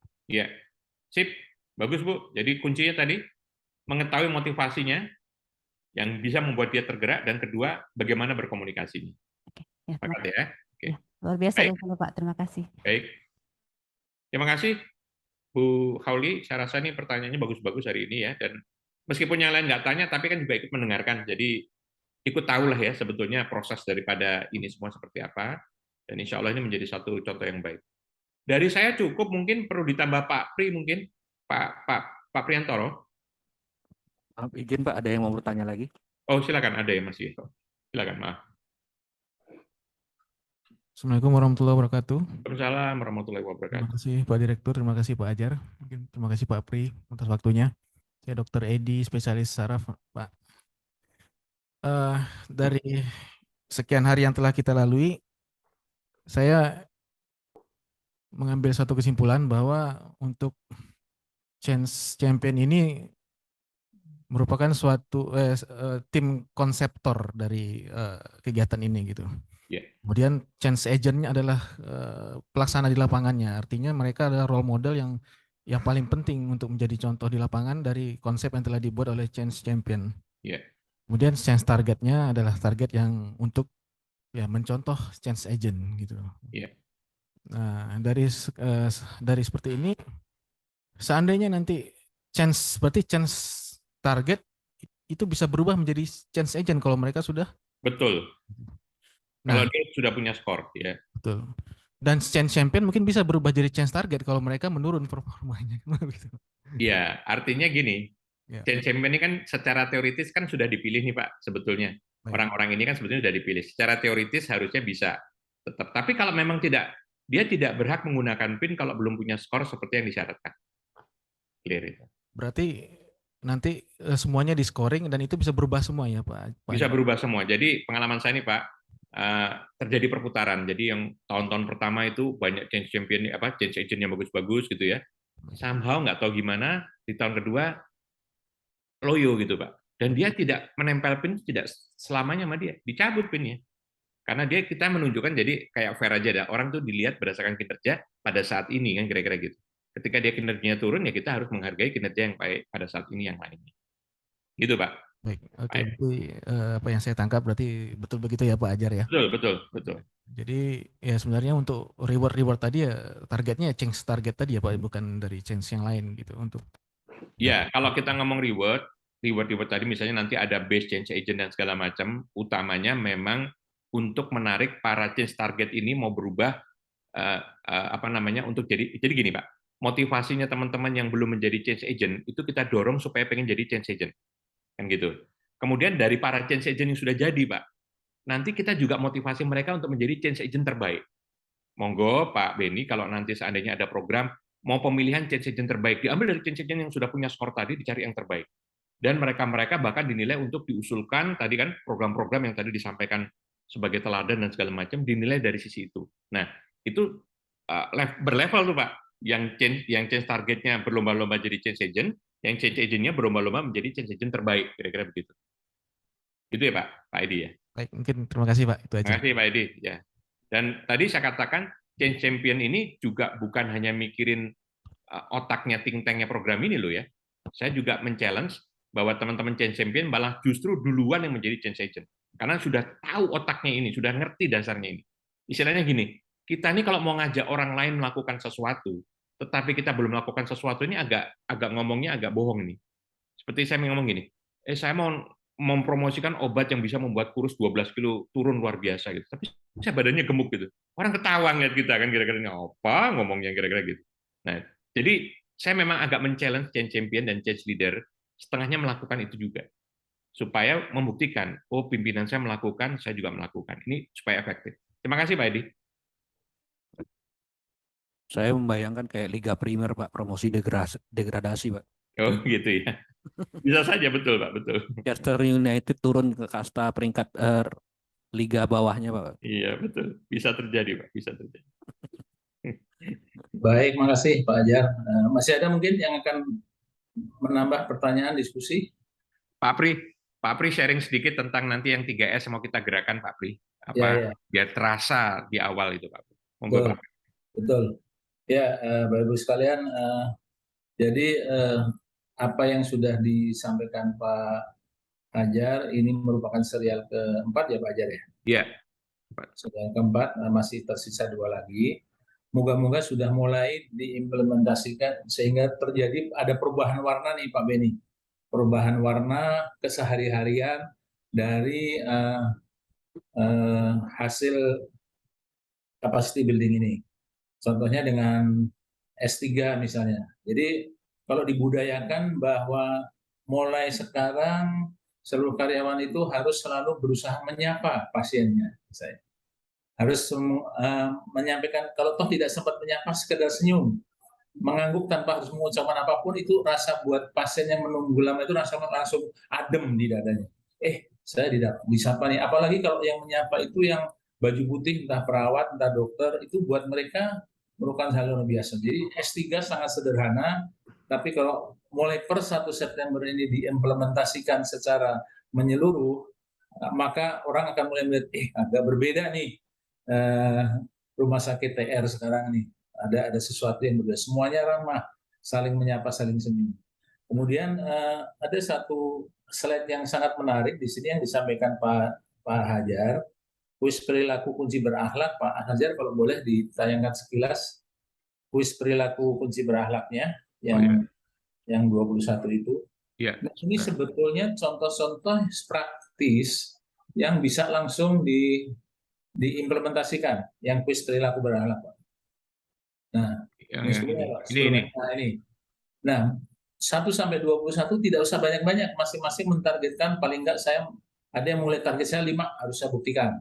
Atau ada yang mungkin mengambil 10. Anggap aja seperti angka kredit nih. Siapa yang akan mencapai 21 langsung, siapa yang akan memulai 5 pun boleh memilih. Nah, ini kemudian diharapkan masing-masing kelompok melakukan monitoring. Masing-masing unit. Saya tidak tahu, moga-moga sudah terbentuk. Masing-masing unit terkecil melakukan monitoring. Si A sudah mencapai berapa? Tentunya ini assessment yang nilainya tidak lebih pada menjadi tanggung jawab moral masing-masing. Saya menghargai setiap orang apapun latar belakangnya. Artinya kita akan, entah itu cleaning service, entah itu direktur, kalau saya melihat duluan, kalau perlu dokter menyapa cleaning service duluan. Kalau perlu dokter yang menyapa pasien duluan. Jadi tidak harus kita menunggu disapa karena kita dokter atau karena kita perawat baru kita menyapa. Dia cuek, ngapain? Saya lewat aja. Justru makin kita menyapa duluan, maka kita akan mendahului. Saling menolong ini jelas, ini bagaimana kepedulian kita sesama, ini bisa diwujudkan dalam bentuk apapun, tidak harus secara material, membangun lingkungan kerja yang kondusif, ini juga. Jadi ini contoh-contoh yang sangat bagus yang disampaikan Pak Hajar ini, yang tidak hanya sekedar untuk checklist, bukan sekedar untuk mencari, tapi ini menjadi target pembuktian. Anggap aja kita mencari angka kredit 21, siapa yang baru mencapai 1 pun nggak apa-apa, 2 nggak apa-apa, karena perjalanan itu akan dimulai dari langkah pertama. Langkah ke 1000 tidak akan pernah tercapai tanpa kita melangkah pertama. Jangan pernah minder bahwa saya baru 1 nih yang bisa membuktikan. Tetapi sekali lagi ini adalah tanggung jawab moral diri. Kalau masing-masing dari kita menyadari bahwa ini sesuatu yang bagus, dari segi keagamaan pun ini pahalanya luar biasa, menyapa duluan, meminta maaf duluan, dan itu merupakan suatu bentuk ibadah yang luar biasa. Apalagi saya tahu Siak ini tingkat keagamanya sangat tinggi, sehingga sekaligus sebetulnya kita sedang menambah ibadah kita melalui pembuktian ini.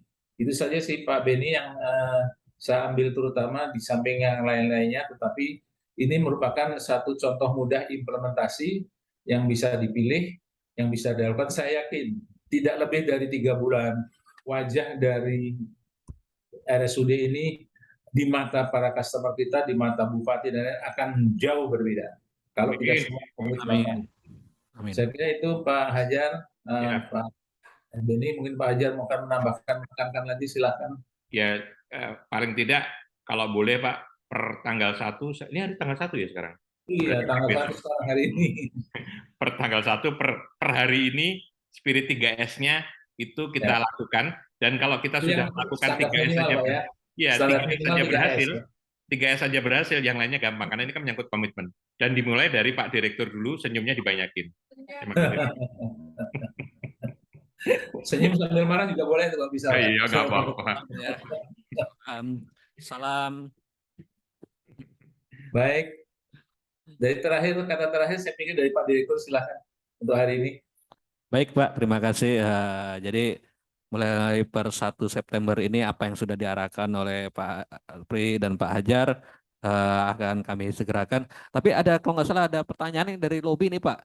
Dari Dokter Karim spesialis silakan. dokter senior Silakan. kami nih. Nah, dokter Silakan. senior kami nih. Dari sesi pertama mau nanya nggak jadi-jadi, Kak, saya cut terus nih. Pak Dokter, silakan Pak Dokter. Suaranya nggak masuk. Suaranya nggak masuk, Pak Karim. Langsung apa ke laptopnya aja, gimana? Ya. Terima kasih Pak Direktur yang telah memberi kesempatan kepada kami untuk bertanya. Kira-kira Pak Ajar, kalau kita masukkan norma agama dalam ini, bagaimana kira-kira kita masukkan? Misalnya, hadis Nabi ada mengatakan bahwasannya kalau kamu kerja dengan ikhlas, Allah akan memberikan pahala yang sebesar-besarnya kepada kamu. Apabila kamu sapa pasien kamu dengan baik dan benar, kau lihat pasien kamu itu dengan baik dan benar dan kamu mengobati dengan ikhlas, maka Allah akan, para malaikat akan mengampunkan, minta ampun kepada Allah, 70.000 malaikat akan mengampun kamu. Dengan adanya hadis-hadis Nabi dimasukkan ke dalam berakhlak ini, menguatkan motivasi kita dan menguatkan keikhlasan kita, dan ini bisa saya rasa permanen. Berakhlak ini akan bertahan pada diri kita masing-masing. Jadi dengan adanya itu, apa yang kita berbuat terhadap rumah sakit ini? Jangan kita mengharapkan imbalan dari rumah sakit ini pada kita, tapi apa yang kita berbuat yang terbaik, sehingga dengan perbuatan kita yang terbaik terhadap rumah sakit ini, nanti rumah sakit akan memberikan imbalan kepada kita, itu otomatis. Jadi bagaimana motivasi supaya kepribadian kita masing-masing ini ada sifat ikhlas sesuai dengan hadis-hadis Rasulullah yang menyampaikan. Maksud saya di sini, selain berakhlak, perlu nggak kita masuk nilai-nilai agamais terhadap berakhlak ini? Terima kasih. Mohon penjelasan, Bapak. Terima kasih Pak Karim, Pak Dokter Karim. Terima kasih. Meskipun sudah senior ini nampaknya, tapi semangat sekali. Mantap Bapak. Jadi baik. Jadi gini Pak, itu adalah bagian daripada teknik motivasi Pak sebetulnya. Memotivasi orang. Sekali lagi, orang itu sentuhannya beda-beda, dan salah satu yang efektif itu adalah pendekatan religius. Jadi kita bicara berakhlaknya, ini adalah satu seperti kayak gini. Orang dinilai baik dalam satu peraturan kita bekerja sebagai ASN, ini rapotnya ini loh, kira-kira begitu. Rapot ininya sudah ditentukan nih. Ya udah, kita ngejar rapot ini. Nggak dirubah nih, rapotnya ini. Namun, pondasi alasan kita ngejar rapot ini boleh macam-macam. Boleh, Pak. Sangat bagus kalau ada landasan agama di sana, landasan kenegaraan di sana ditanamkan gitu ya. Itu sangat bagus. Jadi silakan menggunakan motivasi-motivasi tambahan di belakang cerita ini. Misalnya tadi dikaitkan dengan dikaitkan dengan saya lupa tadi, misalnya amanah, misalnya kayak gitu ya. Amanah ini kan menyangkut sesuatu yang kita harus punya komitmen. Hukumnya ada itu kita. Apa yang harus kita omongkan itu harus kita pertanggungjawabkan nanti di ujung sana gitu. Kan gitu ya ceritanya ya. Nah, alasan apa? Kita sebetulnya jalan yang berakhlak ini, otomatis kita mendorong supaya ibadah kita tuh jalan dengan benar. Nah, ini kan contoh cara supaya motivasinya jadi nendang gitu. Kadang-kadang waktu orang cuma dengerin amanah doang gitu mungkin biasa aja ya gitu ya. Tapi begitu Bapak masukkan dalilnya, masukkan itemnya di situ, dasar-dasar pemikirannya, dia tergerak. Nah, itu yang saya katakan tadi persis kepada Bu Dr. Hauli tadi, kita perlu pendekatan motivasi yang beda-beda. Bukan berbeda, berbagai macam cara kita coba, Pak. Salah satunya adalah pendekatan agama, apalagi saya tahu di Syiah ini unsur religiusnya tinggi di agama Islam ini. Jadi, mari kita pakai itu, dikelola caranya, supaya orang tahu jalankan berakhlak itu part of daripada jalankan ibadah. Ya, kira-kira gitu. Nah, kita kaitkan nanti di sana. Nah, itu bagus sekali, Pak, bagus sekali. Nah, tapi rapotnya tetap ya, Pak ya, rapotnya tetap, cuman fondasinya kita buat supaya mereka tergerak lebih cepat, lebih maju. Kira-kira gitu Pak Karim, terima kasih masukannya, ya luar biasa. Demikian Pak Beni, saya kembalikan ke Pak Beni. Ya baik, terima kasih. Ya terima kasih Pak Karim ya. Jadi yang nilai-nilai agama itu memang sudah termasuk dalam indikator-indikator penilaian kita, tapi secara umum karena kita tentu juga memikirkan ini bahwa yang mengikuti ini bukan hanya yang beragama Muslim, jadi untuk semuanya bisa digunakan. Yang nilai-nilai agama bisa diterapkan pada masing-masing agamanya gitu. Ya, terima kasih Pak Hajar dan Pak Pri dan teman-teman peserta berakhlak hari ini. Mudah-mudahan ini bisa langsung berjalan karena ini sudah 1 September dan kita canangkan di 1 September ini sudah berjalan sehingga mudah-mudahan ini juga kita bisa jadikan launching untuk penilaian selanjutnya untuk tenaga-tenaga staf rumah sakit yang teladan dan berprestasi yang akan kita berikan rewardnya puncaknya di Hari Kesehatan Nasional di tanggal 12 November tahun 2022 ini. Mudah-mudahan ini bisa terlaksana dengan baik dengan ada tim ini. Ini terima kasih sekali lagi kepada Pak Hajar dan Pak Pri. Terima kasih, Mudah-mudahan Pak. ini bisa sesi berikutnya bisa jalan lagi. Dan terakhir nanti pada change target bisa kita ajak semua kepada. Baik, lebihkan dari kami. Mohon maaf atas kekurangan atau kesilapan kami. Terima kasih. Wassalamualaikum warahmatullahi wabarakatuh. Waalaikumsalam warahmatullahi wabarakatuh. Makasih Pak Beni Hairudin, Pak Pri, Bapak Ibu semua, mohon pamit. Mohon maaf lahir batin. Assalamualaikum warahmatullahi wabarakatuh. Wassalamualaikum warahmatullahi wabarakatuh.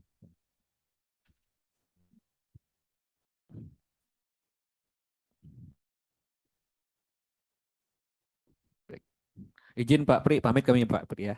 Oke, saya juga pamit. Ya.